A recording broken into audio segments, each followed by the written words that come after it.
ally owes you nothing you can reliably collect. That's not a mood.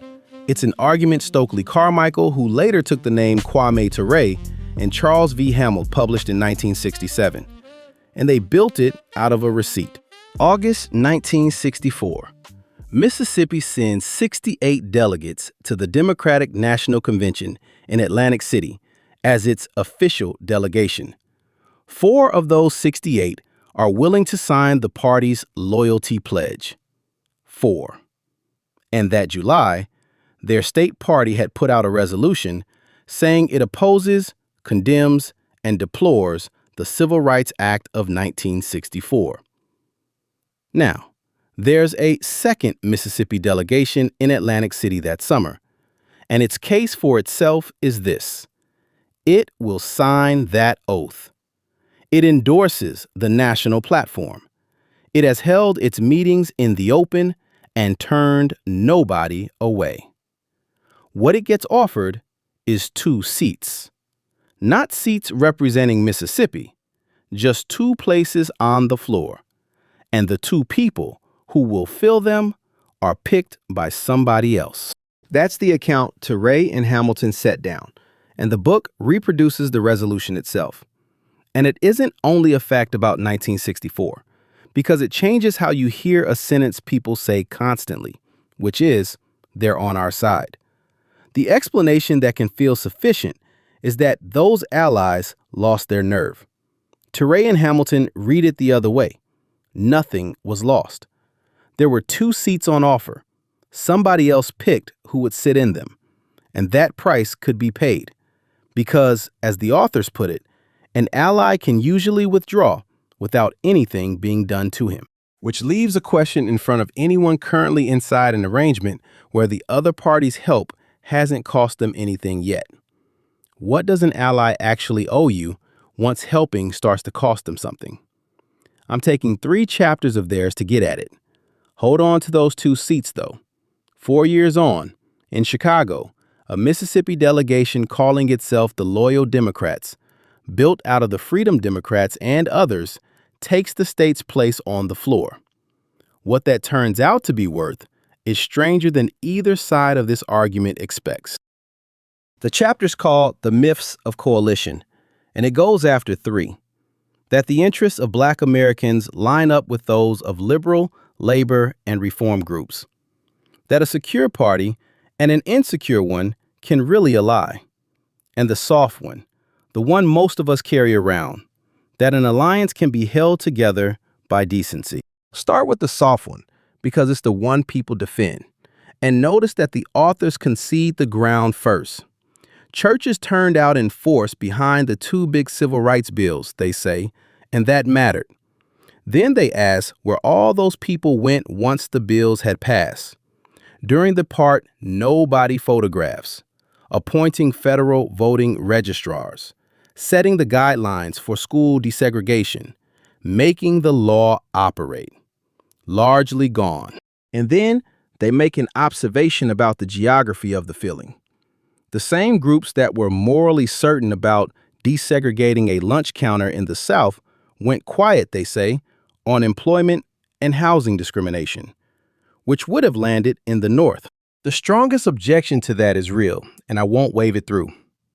All you've shown is that lobbying is easier than implementation, which is true of every cause anybody ever had. Attention wonders. That's human stamina, not a claim about alliance. Except the tell is the geography, not the timeline. The energy held for the parts landing on somebody else's neighborhood and went for the parts that would have landed on the allies' own. Tiredness doesn't sort itself by address. I keep coming back to one sentence because it names the thing that's actually missing, and it does it without raising its voice. Tutu and Hamilton wrote, quote, "If the ally chooses to withdraw that goodwill, he can do so, usually without the other being able to impose sanctions upon him of any kind." End quote. Read that again for what it doesn't say. It doesn't say the ally is a hypocrite. It doesn't say he never meant it. It says he can usually leave without anything happening to him, and that this holds whether he's sincere or not. which quietly kills the question most of us actually ask about people on our side, whether they mean it. A sincere ally who can walk away and a false one who can walk away leave you standing in the same place. And the conclusion there is one the instinct is to slide past. Stop auditing hearts. Ask the colder question. What happens to this person if they leave? If nothing does, the relationship isn't what you think it is, which leaves the theory untested where it matters most. Everything so far involves allies you could argue were never fully committed to begin with. So the chapter goes and picks a man nobody could say that about. A Georgia populist who wrote one of the lines I'd put up against anything else that generation produced on the subject. The question is, what took it away from him? His name was Tom Watson. He was a populist, which in Georgia in the 1890s meant a politician organizing farmers against the banks and the railroads. In 1892, he wrote this. Watson wrote, quote, "You are kept apart that you may be separately fleeced of your earnings," end quote. He went on to call the hatred between poor white farmers and poor black farmers the keystone in the arch of a financial despotism that enslaved them both. That's not a man managing his reputation. That's somebody describing the machine to the people caught in it. And then, later, the same man pledged populist support to any anti-machine Democrat who'd back a change to Georgia's Constitution to perpetuate white supremacy in the state. C. Van Woodward put it about as dryly as it can be put. He said he could not quite work out how a man holding Watson's Democratic convictions had squared them with the plan to strip the vote from 1 million people in his own state. So what changed? Ture and Hamilton have an answer, and it's their reading rather than a settled finding, because a man's motives aren't the kind of thing a footnote closes. It wasn't his heart. It was the vote count. Take black voters out of the Georgia electorate, and the populists stand to hold the balance between two warring factions of white Democrats, which is a better seat than Solidarity was ever going to offer. His position tracked his own security, and his security was never something his allies controlled. The second case lands harder because it comes from the direction most of us file under friend. The Wagner Act passes in 1935, and unions spend the following decades consolidating and winning. Ture and Hamilton ask what happened to black workers over those same decades. Their answer is that things got steadily worse rather than better. Inside the American Federation of Labor, the skilled trades, printing, plumbing, bricklaying, wiring, had spent years keeping black workers on the outside.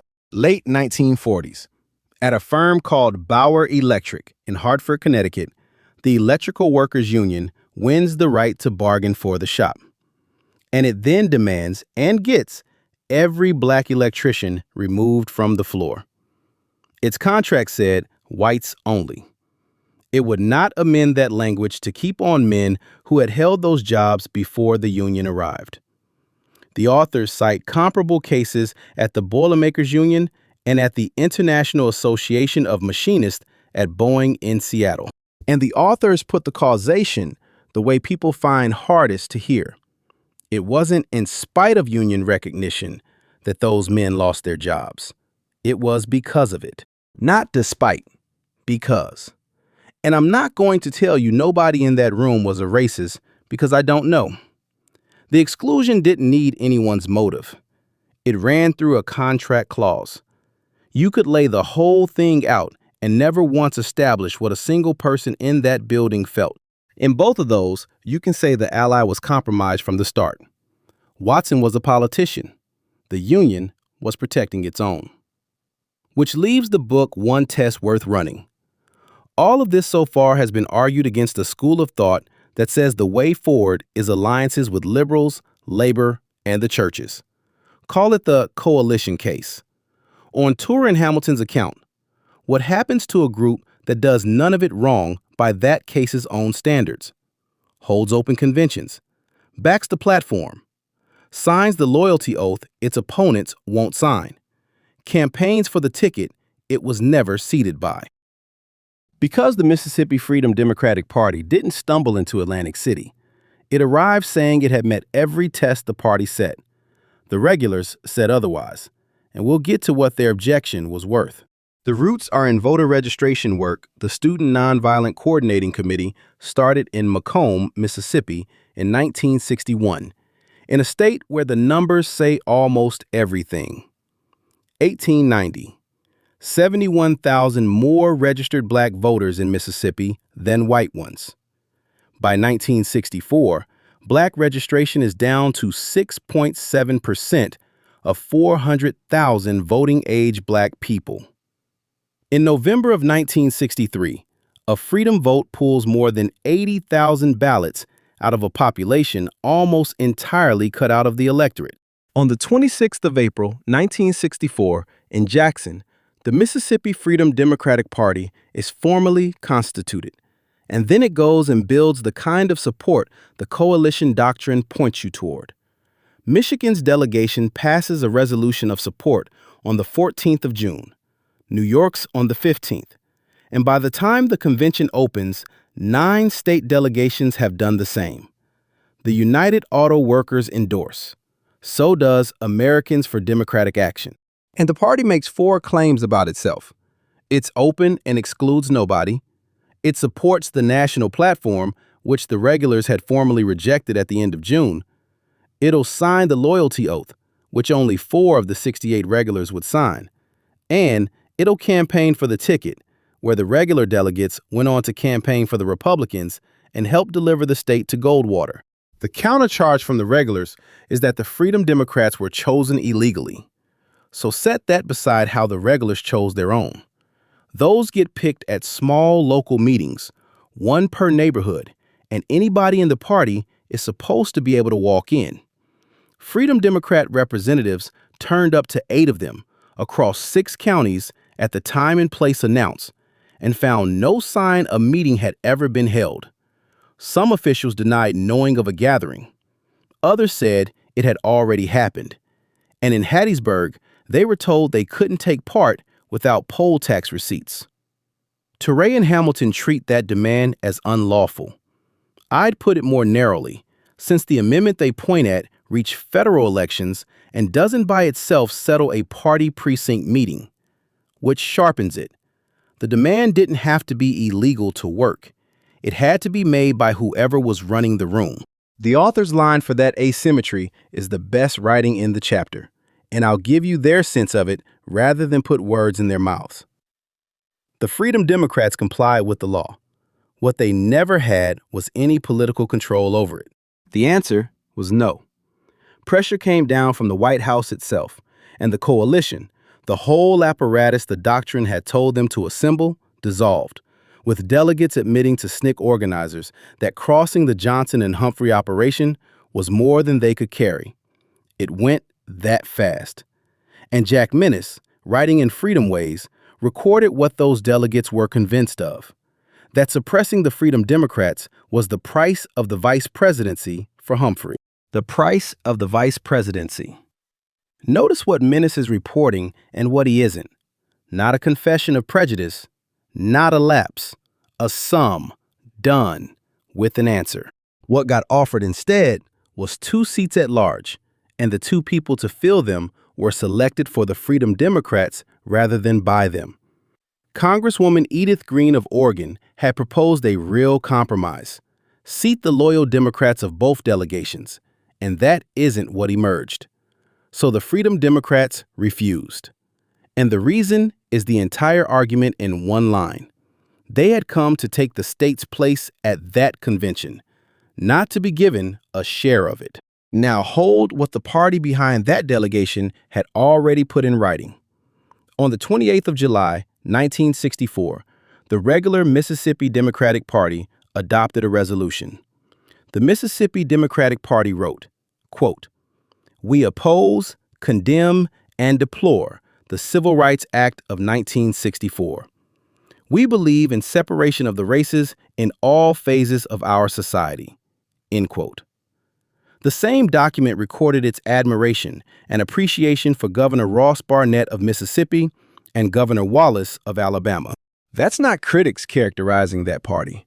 That's the party in its own words, on its own paper, before the convention opened. And the Freedom Democrats refused, went home and campaigned for Johnson and Humphrey anyway. The authors note the political loyalty of Black people seemed limitless, and they do not say it warmly. Something in this chapter pulls against itself. It's titled Bankruptcy of the Establishment. It uses the word betrayal. But the analysis underneath predicts exactly what those delegates did. They had interests. The interests conflicted. The stronger one won.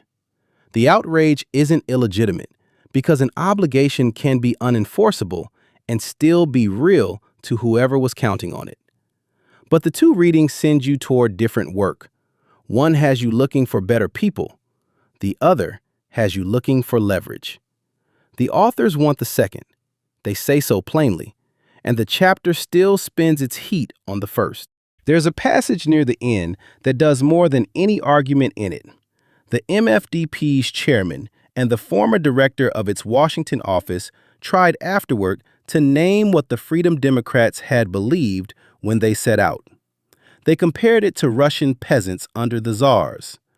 Guyot and Thelwell, quoted by the authors, put it this way, quote, "If the czar only knew how we suffer, he is good and would give us justice, if he only knew," end quote. And the authors answered that image in one line. He knew, they say, only too well, which moves the failure somewhere else entirely. If the powerful are ignorant, your job is to inform them. And everything the Freedom Democrats mimeographed that summer was the right work, not yet gone far enough. But if they already know, information was never the missing piece, and all that paper was addressed to a reader who had read it before it was written. So the chapter closes its case. And here's where I have to put something against it the authors couldn't have known. The 1964 Compromise carried a second piece, and the chapter gives it short shrift. A commitment that the National Party would act against discriminatory delegate selection going forward. Ture and Hamilton track what became of it, and their tracking is fair. A committee gets created. It meets in April of 1967. Its conclusion is that the question belongs to whichever committee vets the delegates at the next convention, 4 years later. A promise, handed to a later meeting. And on the evidence available in 1967, that is a fair place to leave it. What came next took 4 years, and I want to keep the pieces separate because this compresses easily into something tidier than the record. There was that 1964 commitment, then the 1968 convention, where a Mississippi delegation called the Loyal Democrats took the regulars' place, and Fannie Lou Hamer was seated as a delegate. Then, after that convention, the commission that rewrote how the whole party picks delegates. That's the order it happened in, and I'll leave it as an order rather than a chain, which would be a tidy correction, except for what Hamer said about it afterward. She said it was the same kind of exclusion there'd always been, only now it came from the Loyalists. 3 turns, and not one of them cancels the others. One part of this nothing has touched yet. Every case so far has an ally in it who failed you. So what does the machinery look like where nobody ever offered you anything and there's no promise to break? The third chapter I'm taking goes north to Central Harlem. In the chapter's account, you could count 20 schools for the youngest children there, 4 more for the middle years, and past that, nothing. Not one high school. The chapter puts the neighborhood there precisely because there's no coalition in the story to break, and the extraction ran anyway. The most damning move in it isn't an argument, it's a piece of noticing. After the Chicago riot of July 1919, 5 days that took at least 38 lives and left more than 1,000 people homeless, an interracial commission investigated and produced a list. Fix the inequities in policing and prosecution. Relieve the overcrowding in the schools. Condemn the housing unfit to live in. Stop the arbitrary rent increases. affirmed that black residents had a right to live anywhere in the city they could afford. Ture and Hamilton read that list and notice it's almost identical to the demands Dr. King's campaign was making in the same city 47 years later. Nothing on the 1919 list was outlandish. None of it needed a new idea. It needed doing. And 47 years on, in the same city, it was still being asked for. And the mechanism underneath doesn't need anybody proved a bigot, which is not the same as saying nobody chose anything. As the ghetto expanded, realtors would often manufacture a panic, raise a cry that black families were arriving, then double the rents once the white residents had fled. Somebody decided to raise that cry. That's a business model. It doesn't require feeling, it requires fear. And the fear is profitable.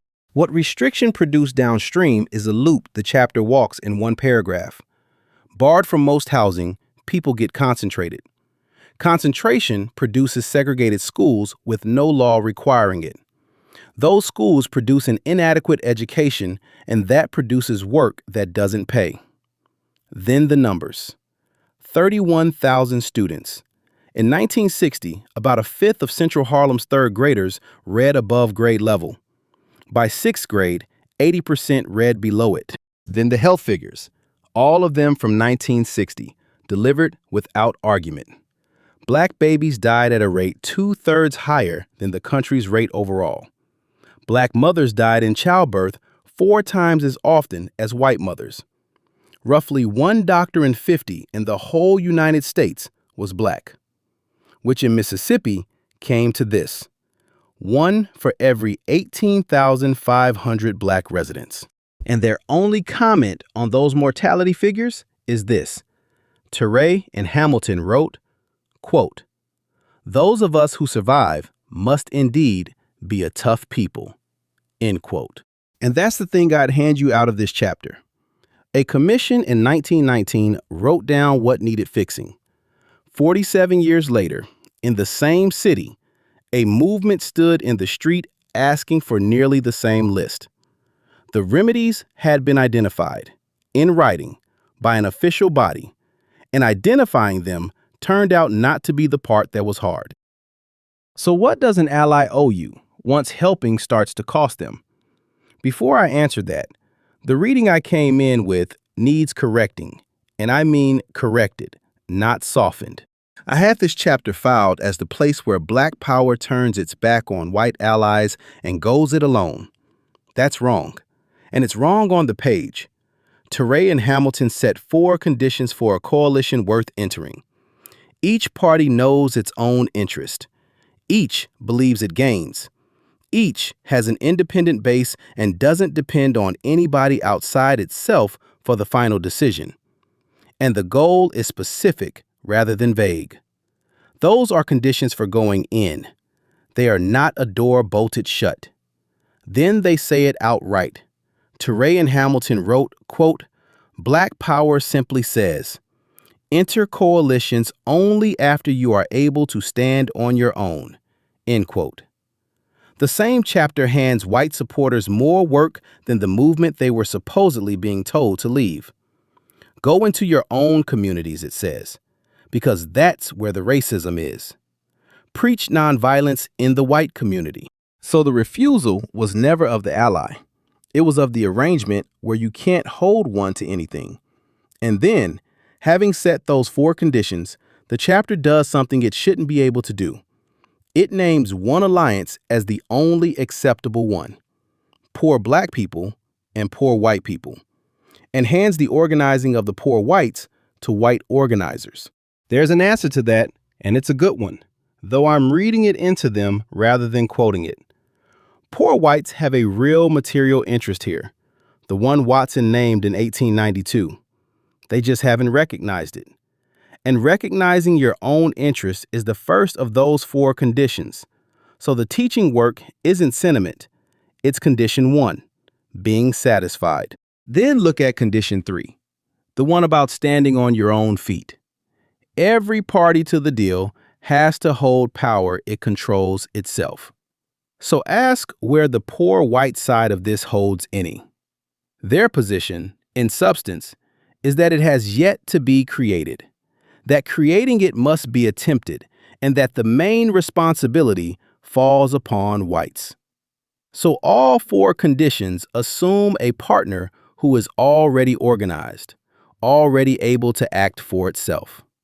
And the one alliance this book actually endorses has no such partner. It has to be built in poor Southern towns, where the chapter's own note is that poor white people were growing more hostile toward Black people rather than less. The conditions tell you when it's safe to sit down. They say nothing about the years before there is a table, which is where the question finally has an answer. And it's the book's warning rather than a law of nature. What an ally owes you is nothing you can reliably collect. Of the 68 regular delegates from Mississippi, 64 would not sign the pledge, and theirs is the delegation the party stood behind, because the arrangement made that the cheapest thing in the room. And keep their hedge because they wrote it in. Usually, they say, which is them admitting that sometimes you can make it cost him and that everything worth knowing is in what puts you in that position. Then here's the part they don't resolve. The chapter that proves you cannot rest anything on what is inside another person's head ends by resting its one endorsed coalition on exactly that. And the authors half see it. They say themselves that in their own moment, this is an abstraction, a thing to discuss rather than a thing anyone is doing. And they hand out the assignment regardless. So here's where I land, and you should push on it. If they're right, an alliance you can't enforce is a loan to somebody who will never be asked to repay it. And the work isn't better allies. It's building the thing that makes repayment collectible. But if their last pages are right, a recognized interest holds on its own, and the enforcement stops mattering. Either the conditions are the point, and their own best case has no standing, or that project is the point, and the conditions were never the whole story. I think it's the second, and I think they knew, and I think that's why the assignment goes out anyway. Which brings me back to that offer. They came to Atlantic City with the brief, the biographies, the legal argument, the oath signed. They were offered 2 seats, with somebody else naming who would sit in them. That's the going rate for people who have to be liked before they can be paid. What Ture and Hamilton do next is stop asking to be liked